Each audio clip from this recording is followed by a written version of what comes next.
I got a question. Can you do a full episode on circumcision, like explaining it and your opinions about it?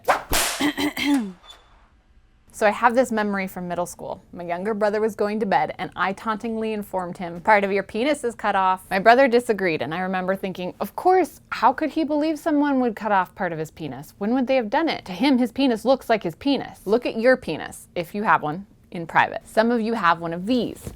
If you don't have one, then you most likely have a scar. It will look like a ring, but probably not a symmetrical one. Your penis is a difficult thing to cut. It's all wibbly wobbly. Every scar has an explanation, how your body was banged up and did its best to heal. My second circumcision related memory was about a year later when my second brother was born, on leap day. I remember glancing at his tiny baby penis when they changed him. It was slightly darker than the rest of his skin, but very penis looking. The next day or so at the hospital, his penis was blood red and raw, as if my nail had been torn off. I don't think I questioned it. I just assumed everyone knew what they were doing, including my parents, and that maybe baby penises just got more red and shiny once all the baby goo was wiped off. Nope. Within a few days after he was born, someone at the hospital circumcised him. Circumcision, like circumference, around, cision, cut, Latin for to cut around. It refers to one or many cuts on the genitals. On the vulva, it could range from a cut to remove the foreskin and or the labia and or the clitoris, which is illegal worldwide. On a penis, it typically refers to a circular cut around the glands to remove the foreskin. Not illegal, but not very common outside of the US. I was in college when I learned all of this. I learned exactly what a circumcision is, how it's done, and why. We were shown a film, Whose Body, Whose Rights. Changed my life. Here's what happens. There's a tray with a tiny human being imprint. Legs here, arms here, head, and then slits for Velcro straps to hold the child in place. Either there's a needle that injects a numbing agent or there's a topical anesthetic. In 1888, when circumcision was performed as a remedy for masturbation,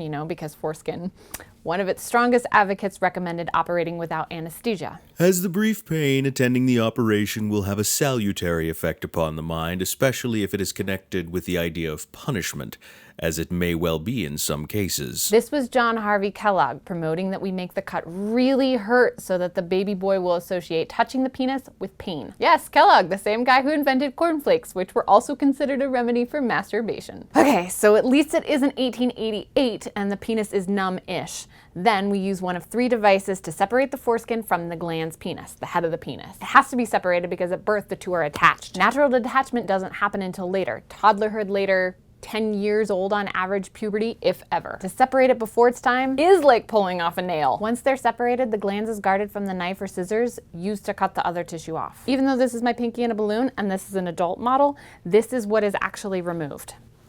About this much, which had it grown into an adult foreskin, looks more like this. 10 to 15 square inches of penile erogenous tissue. Discarded. So why do we do it? Here in the US, there's a bag full of reasons, but a main one is tradition. Circumcision has primarily been unquestioned surgery because that's just what you do. In Missoula, Montana, you're looking at a $244 pediatrician charge. That could be in addition to the $689 for use of the hospital facility. And then if you're asking for it 28 days after birth, it's $6,678. Susan Turkle and Lorna Greenberg were really curious about circumcision, so they investigated it and kept records along the way. You can read their book, The Circumcision Decision, an unbiased guide for parents, to sort through the controversy medically and historically and economically and sexually. Stay curious.